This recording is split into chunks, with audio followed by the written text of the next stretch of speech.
वाल्मीकि भगवान, आपका कोटि कोटि नमन। आपने मेरी दुविधा हर ली और साथ ही मुझे दिशा भी दिखाई।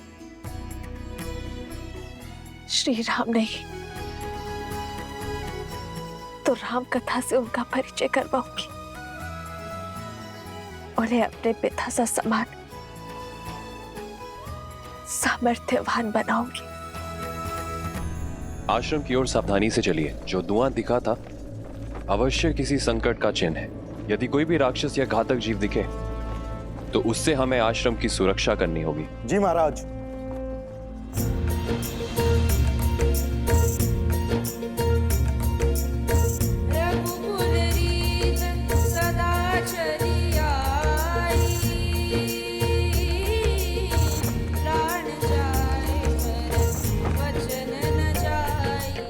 राम नाम का गुणगान।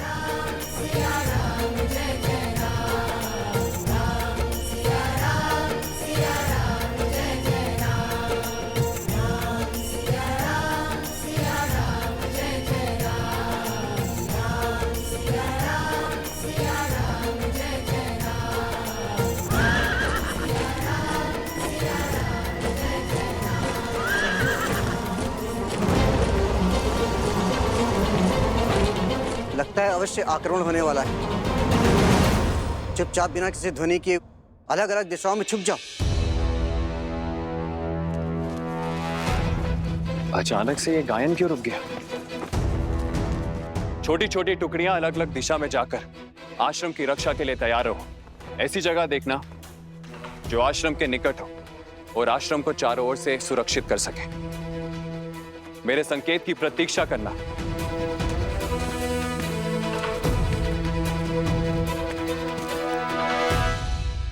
ये केवल एक गीत नहीं था, तुम्हारे आदर्श का चरित्र है।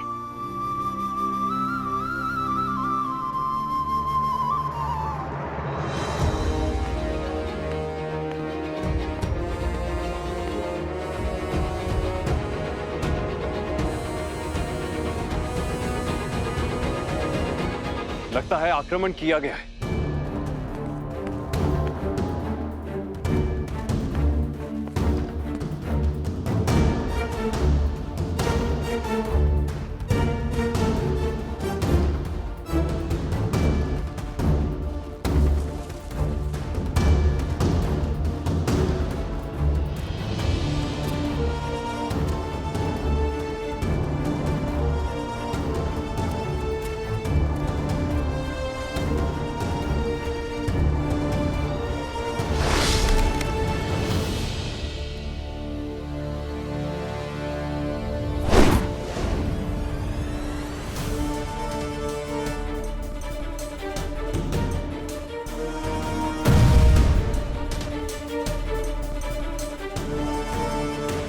आक्रमण हुआ है।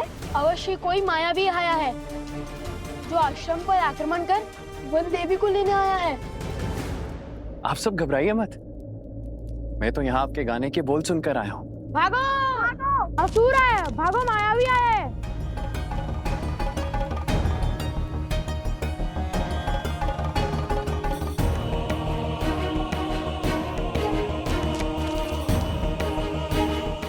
क्या हुआ? कौन है? मुझे देखने दो। नहीं, बाहर मत जाइए। वो अवश्य ही लवणासुर का सेनापति होगा।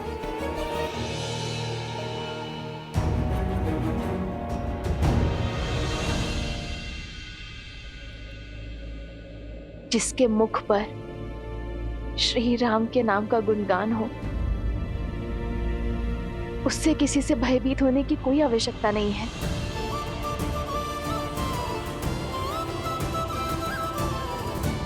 भाभी माँ, कौन है आप भद्र? आश्रम में शस्त्र के साथ प्रवेश करने का कारण? मुझे लगा कोई दुष्ट ने आप पर आक्रमण किया है ऋषिवर। ये शस्त्र आपकी सुरक्षा के लिए ऋषिवर। मैं अयोध्या के महाराज श्री राम का छोटा भाई शत्रुघ्न हूं।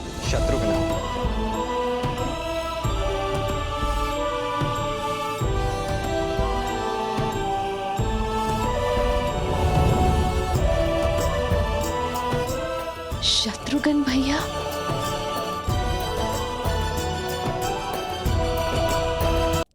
भगवान वाल्मीकि से आशीर्वाद लेने आया हूं। महाराज श्री राम की आज्ञा से लावणासुर का अंत करने निकला हूं। आइए आइए, आप मेरे साथ आइए। आइए।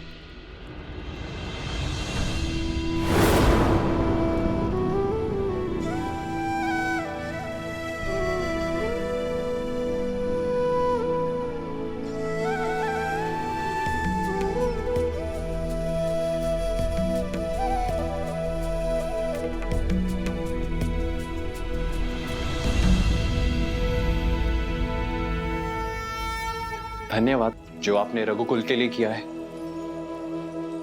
उसका संसार आपका सदा आभारी रहेगा। आशीर्वाद दीजिए मेरा लक्ष्य पूर्ण हो। शत्रुघ्न, तुम लवणासुर से लड़ोगे भी और उसका अंत भी करोगे। तुम्हारे पास राम का अस्त्र जो है, किंतु पुत्र, बीते हुए कल का भार और आने वाले कल की चिंता भुजाओं को झुका देती है। इसलिए तुम अपना धर्म निभाओ और निश्चिंत रहो, क्योंकि रघुकुल का भविष्य अति सुंदर है।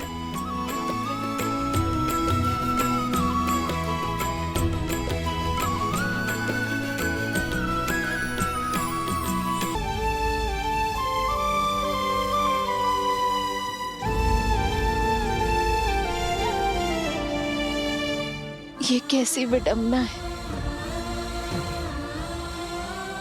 तुम्हारे चाचा श्री तुमसे मिलने आए हैं और मैं उनके समीप भी नहीं जा सकती।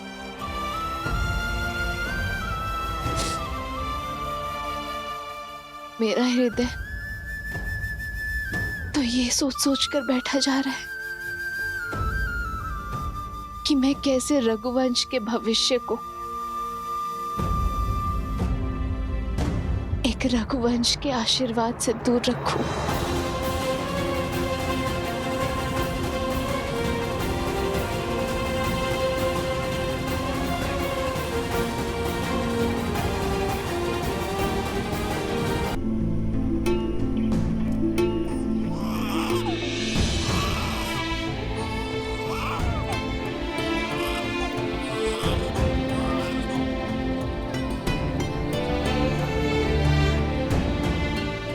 उन्हें वन में इतनी दूर छोड़ाया हूं जहां अयोध्या की लक्ष्मण। मुझे संकेत भी मत देना कि तुमने सीता का त्याग कहाँ किया है।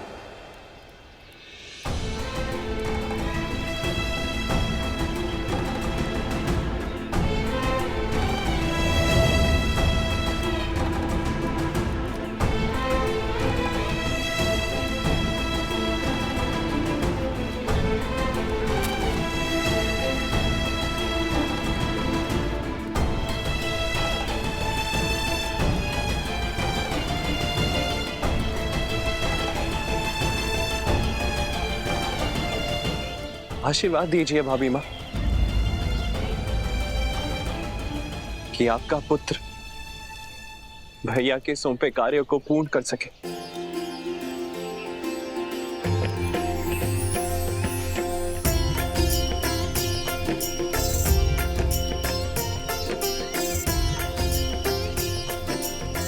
शत्रुघ्न भैया, शत्रुघ्न भैया, राम रचिरा को करी तरक बढ़ावे साखा।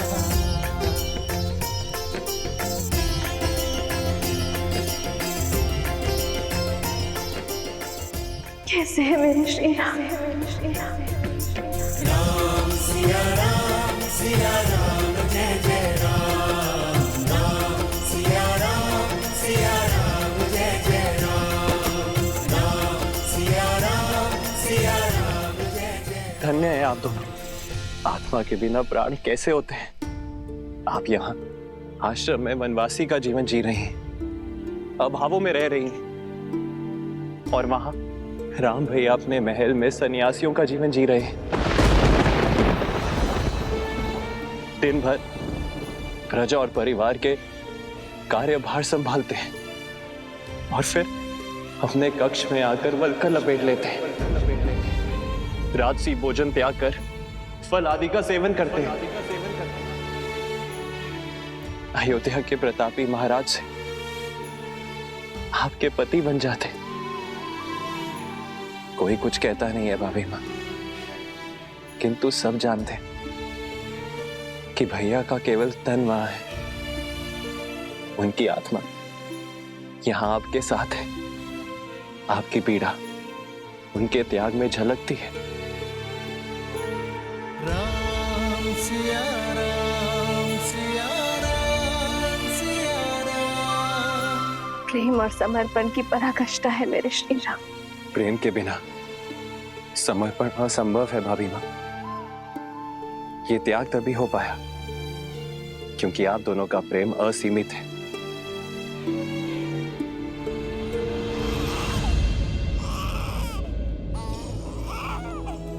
आपके भतीजे भला और खुश।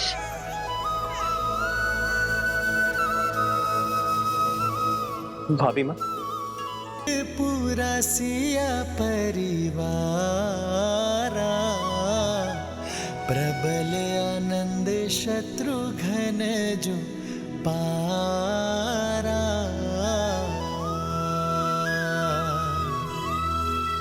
सूर्य प्रताप शिव दुई शिशु जाहि, सकल जीव के ही देखे माही।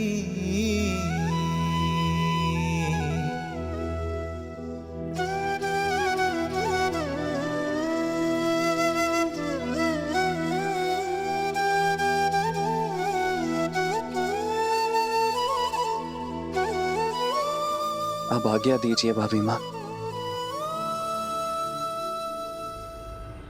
रुकिए भैया, सूर्य वंश के इन सूर्य का तेज अयोध्या तक नहीं पहुंचना चाहिए। आप किसी से कुछ नहीं कहेंगे भैया।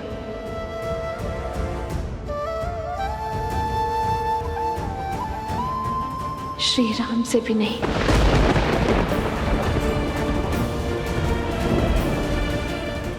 क्यों भाभी माँ?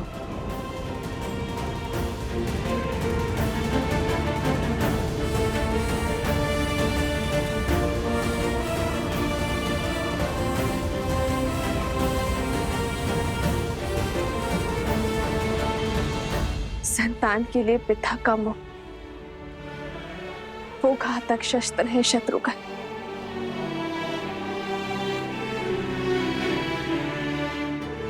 जो बड़े से बड़े तपस्वी का भी तब भंग कर देता है।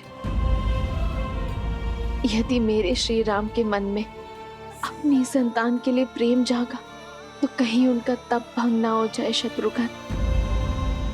और मैं नहीं चाहूंगी कि मेरे श्री राम को कभी भी कर्तव्य पथ पर दृष्टि झुकानी पड़े।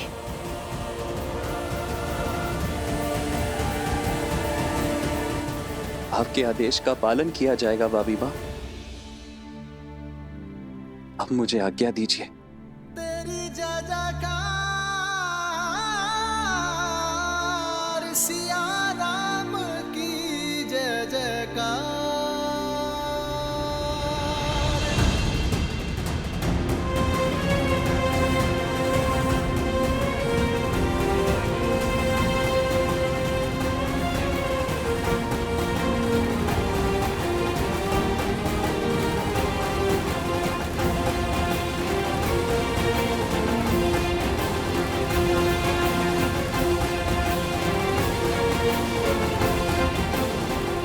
श्री राम।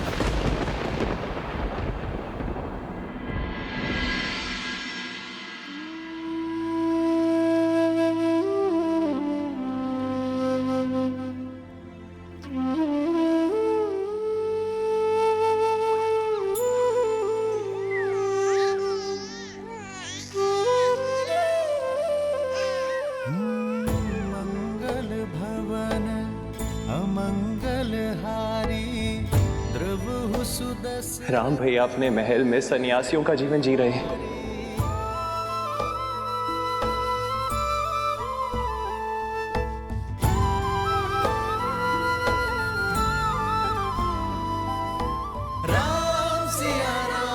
सिया राम जय जय राम राम सिया राम सीते, तुम्हारा मन शांत और आनंदित है, पर पीड़ा की झलक भी है। कदाचित तुम्हारे सुख का कारण हमारी संतान है, पर पीड़ा का कारण? सुख तो संतान माता को देते हैं, किंतु पीड़ा एक पत्नी को होती है। कभी कभी तो मन करता है कि सारे बंधन तोड़ अपनी संतान को आपके पास ले आओ, या फिर मृत्यु का स्वांग रचकर आपको ये अपने पास बुला लो।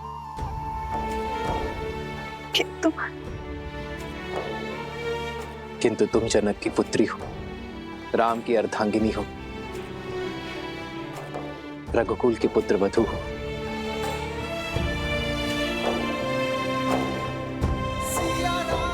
सीते, एक पुरुष केवल एक परिवार का धरोहर संभालता है।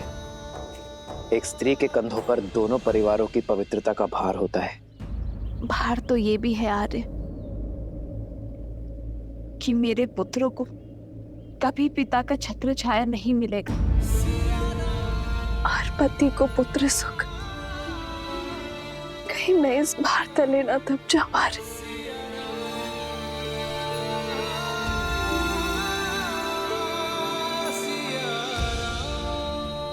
भार स्वार्थी होता है सीते, उद्देश्य निस्वार्थ। ये लड़ाई केवल हमारी संतानों के लिए नहीं है, समाज के लिए है, पाप के निवारण के लिए। पाप पुण्य की एक गाथा ने हमारे जीवन को क्या से क्या बना दिया। अरे क्या कभी पूर्ण रूप से राक्षसों का अंत हो सकता है? राक्षस होना परंपरा नहीं है सीते, प्रवृत्ति है। दुर्गुणों और लालसा से भरा हर मन राक्षस होता है। यदि ऐसा ना होता तो ना ही मधु ऋषि के घर लवनासुर जन्म लेता, और ना ही रावण का भाई विभीषण होता। जैसे जैसे समाज में विद्या, आस्था और संतोष की वृद्धि होगी, वैसे वैसे ये राक्षसी प्रवृत्ति पाताल में गिरती चली जाएगी। समस्त कौशल राष्ट्र शुद्ध हो जाएगा, तब ये नियति हमें पुनः अवश्य मिलवाएगी।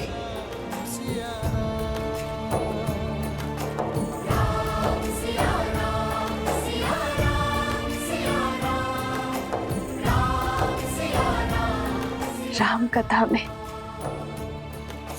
राम के जीवन का सार है। मुझे इस पथ पर चलना होगा।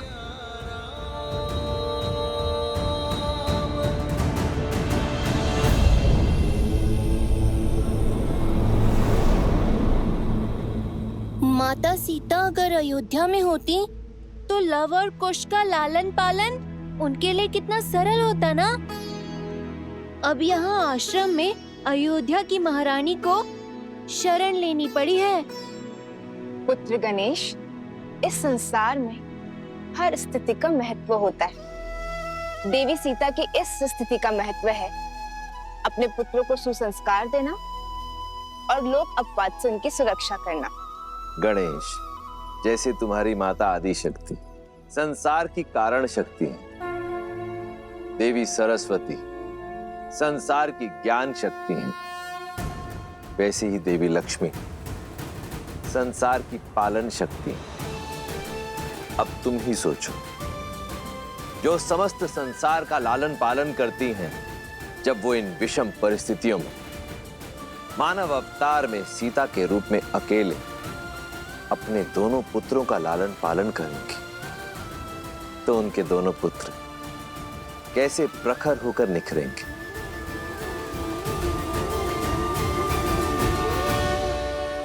लव कुश जेहि पर कृपा करहि जनु जानी,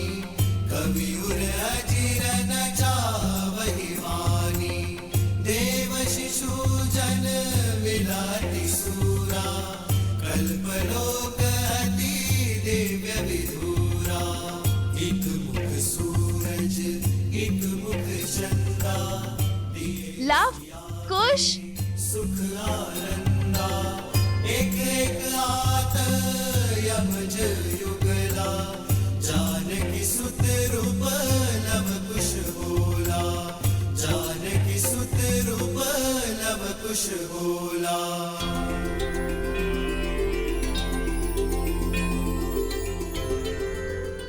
लव और कुश ने सभी वेदों को बालपन में ही कंठस्थ कर लिया था, परंतु एक और वेद भी था जिसे उन्होंने भली भांति कंठस्थ किया, और वो था मर्यादा पुरुषोत्तम श्री राम की जीवन कथा।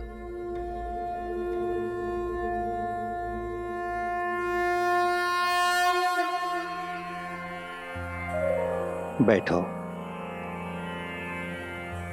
ॐ भूर्भुवः स्वः अग्निर्षि पवमानः पाञ्चजन्यः पुरोहितः तमिमहे महाज्ञं स्वाहा इदम् अग्नये पवमानाय इदं नमः।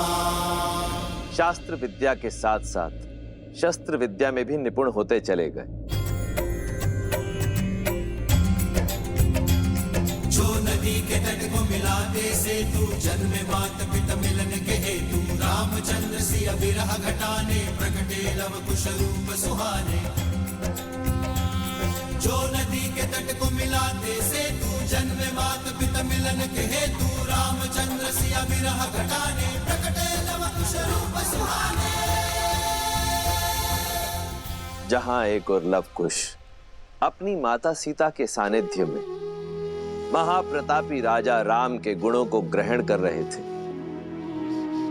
वहीं दूसरी ओर मर्यादा पुरुषोत्तम श्री राम सीता की स्मृतियों के सहारे परंतु अपने पुत्रों के अस्तित्व से अनभिज्ञ अयोध्या के राजा होने का दायित्व निभा रहे हैं। अपने त्याग और सामर्थ्य से राम राज्य स्थापित कर रहे हैं।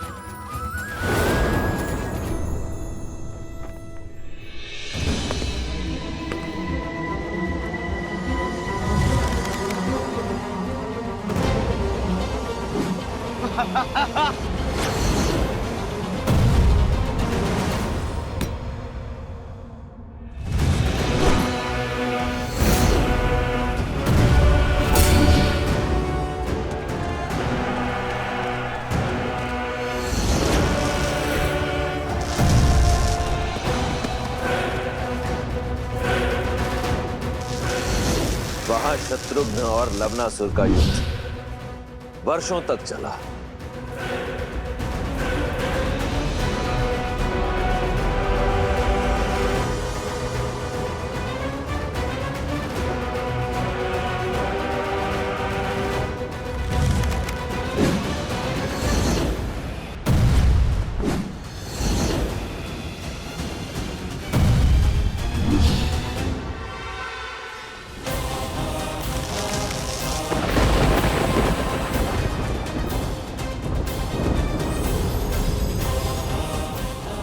ये अस्त्र मुझे ऋषि अगस्त्य ने दिया था और आज ये अस्त्र मैं तुम्हें सौंप रहा हूं शत्रुघ्न।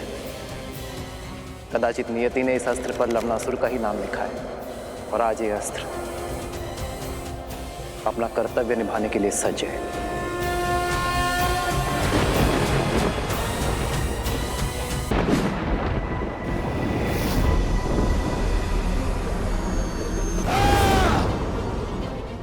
नारायण के अस्त्र और मेरे अस्त्र की भिड़ंत से इस संसार को सर्वनाश से बचाने के लिए मैंने अपना अस्त्र लौटा लिया।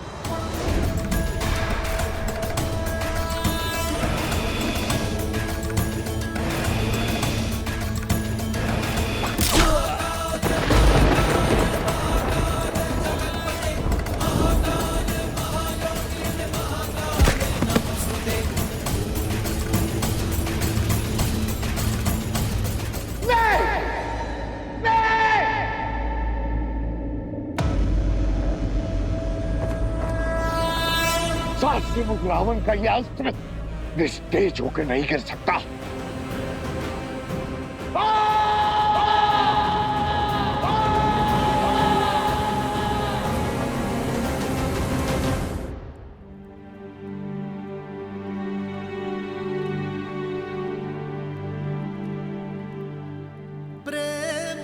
समर्पण करुणा ज्ञान से है भरा दो प्यारा नाम। जय सिया राम जय जय सिया राम, जय सिया राम जय जय सिया राम। सिया राम सिया राम सिया राम सिया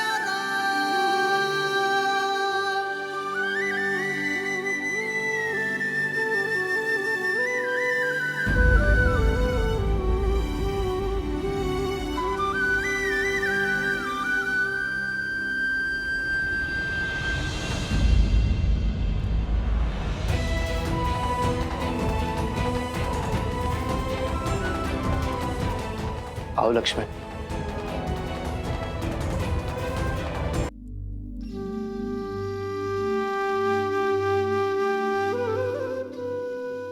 जिन श्री राम की बाईं ओर भाभी माना खड़ी हो, वो अयोध्या के राजा राम अवश्य हो सकते, परंतु लक्ष्मण के भाई कदापि नहीं।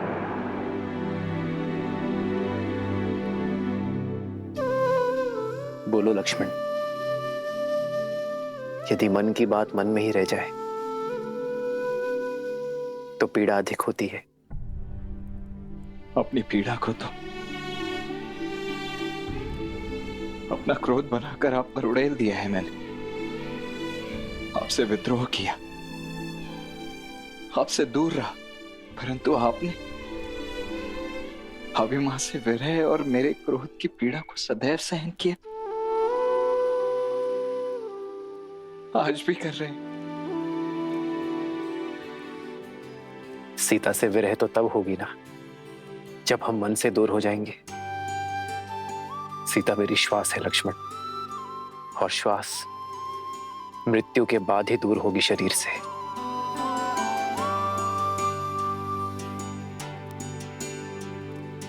और रही बात तुम्हारी, तुम्हारे क्रोध में भी मेरे लिए प्रेम था, अपनी भाभी मां के लिए प्रेम था। और प्रेम कभी अनुचित नहीं होता लक्ष्मण। मुझे क्षमा कर दीजिए भैया।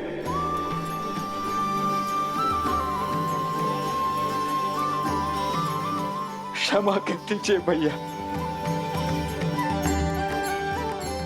लक्ष्मण उठो।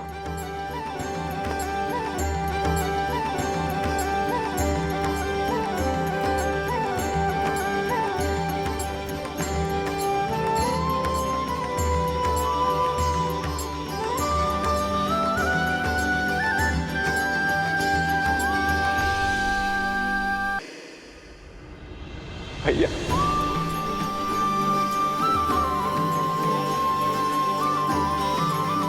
क्षमा कर दीजिए भैया। लक्ष्मण उठो।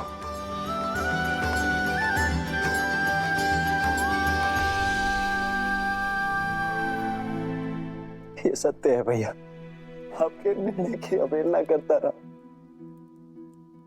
आपके त्याग को एक राजा का अभिमान मानता रहा।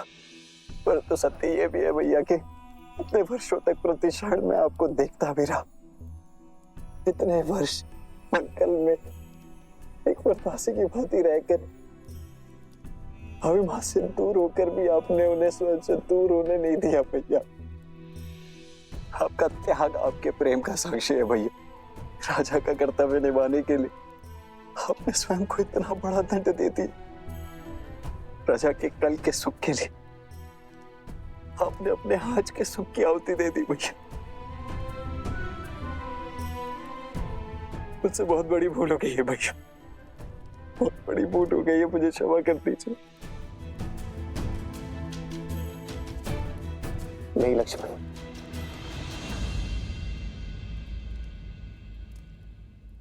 जितना दुख मुझे सीता के बिछड़ने का था, उतना ही दुख मेरे लक्ष्मण को स्वयं मुझसे दूर जाते देखने का था। किंतु दुख के साथ साथ एक विश्वास भी था कि मेरा भाई एक दिन मेरे निर्णय को अवश्य समझेगा। वो एक दिन मुझे क्षमा अवश्य करेगा, एक दिन मेरे पास लौट कर अवश्य आएगा। और मेरा विश्वास करो लक्ष्मण, सीता भी सम्मान सहित अयोध्या लौटकर अवश्य आएगी।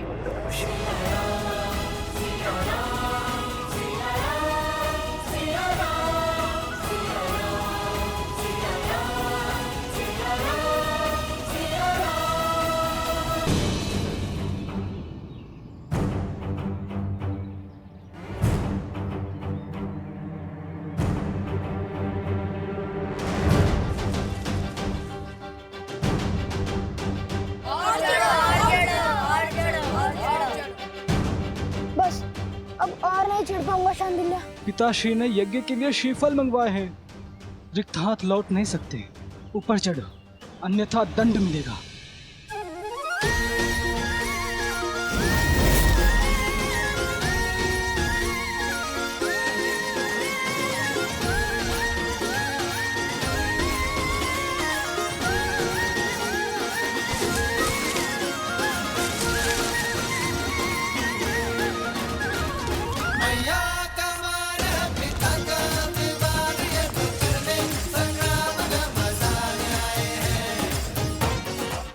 कुमुदनी, कहाँ चले गए ये दोनों? कहीं दिखाई नहीं दे रहे। माता आ गई।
फिर से उद्दंडता कर रहे हो ना तुम लोग? नहीं मानोगे ना तुम दोनों? आज तो तुम्हें दंड देकर ही रहूंगी।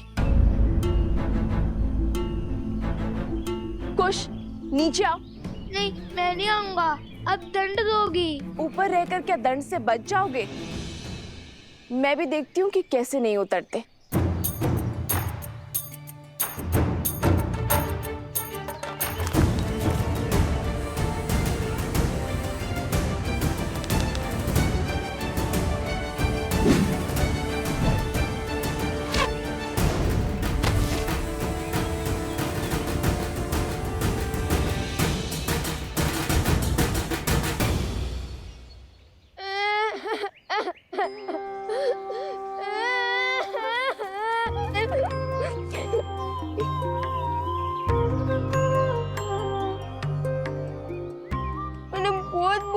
भैया को कि मुझे ऊपर मत भेजो, माता क्रोधित होंगी।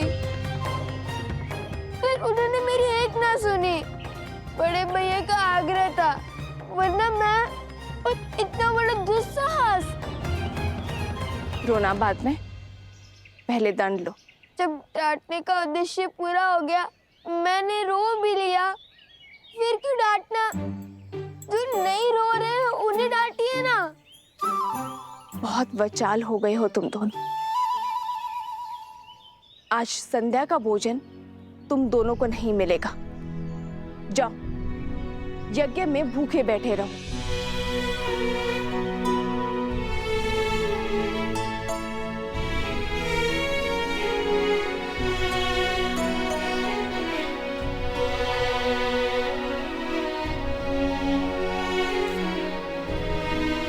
मुन देवी, लवकुश आपके सामने यूं ही ब्रज पर चढ़ गए, आपको भय नहीं लगा? यदि उन्हें कुछ हो जाता तो? माता की सबसे बड़ी पूंजी होती है संतान, और जब माता को अपनी संतान की योग्यता पर संदेह लगने लगे तो समझ जाओ कि उसे संदेह अपनी दी गई शिक्षा और संस्कार पर है। ओम भूर्भुवस्सुः तत्सवितुर्वरेण्यं भर्गो देवस्य धीमहि धियो यो नः प्रचोदयात्।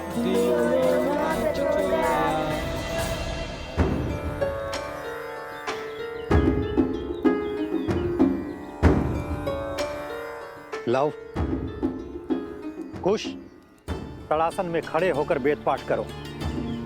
यही दंड है तुम्हारा। जी गुरुदेव।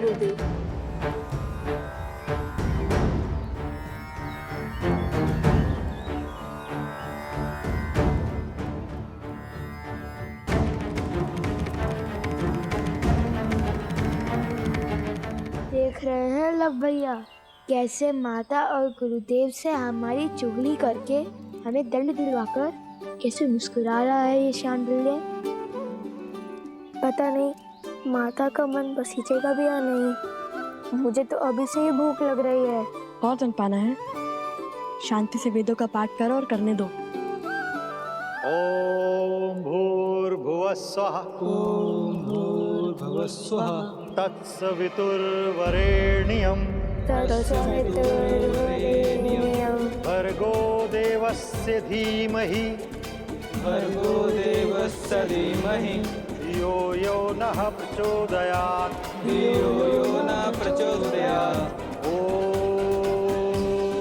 ओम भूर्भुवस्सुः तत्सवितुर्वरेण्यं भर्गो देवस्य धीमहि धियो यो नः। अरे देखो तो कितनी चींटियां चढ़ गई हैं तुम्हारे पैर पर। जाओ पैर धो लो और अपनी माता से कहो औषधि लगा दे।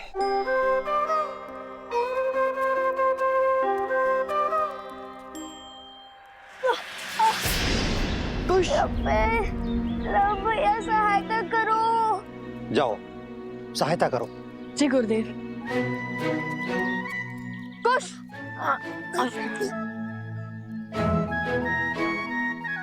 बहुत पीड़ा हो रही है गुरुवर। क्या भैया मुझे कुटिया तक छोड़ सकते हैं? जाओ।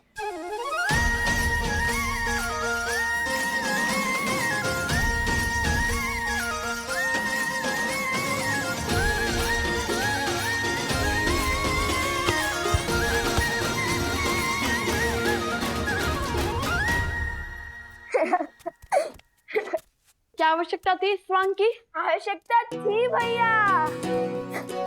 हमने देखा नहीं शांडिल्य का मुख कैसे उल्लू की भांति उतर गया था।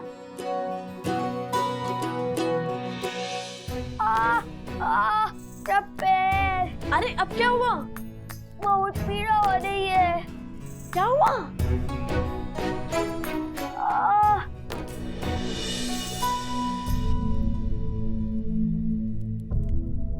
क्या हुआ कुश? कैसे हुआ ये सब? तारासन में खड़े खड़े वेदों का पाठ कर रहे थे, तभी चींटियों ने काट लिया इसे। कितनी पीड़ा हो रही होगी ना। मैं औषधि बनाती हूँ जिससे तुम्हारा कष्ट छूमंतर हो जाएगा।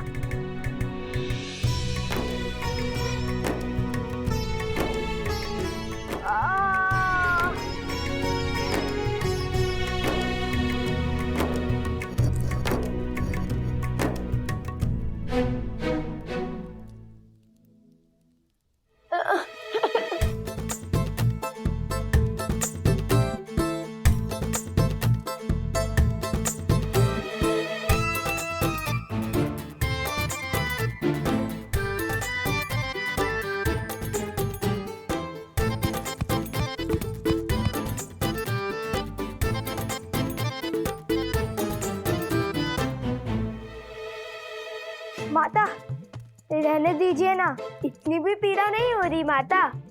तनिक सी चींटियों के काटने से वीरों को कहाँ कुछ होता है। औषधि रहने दीजिए माता,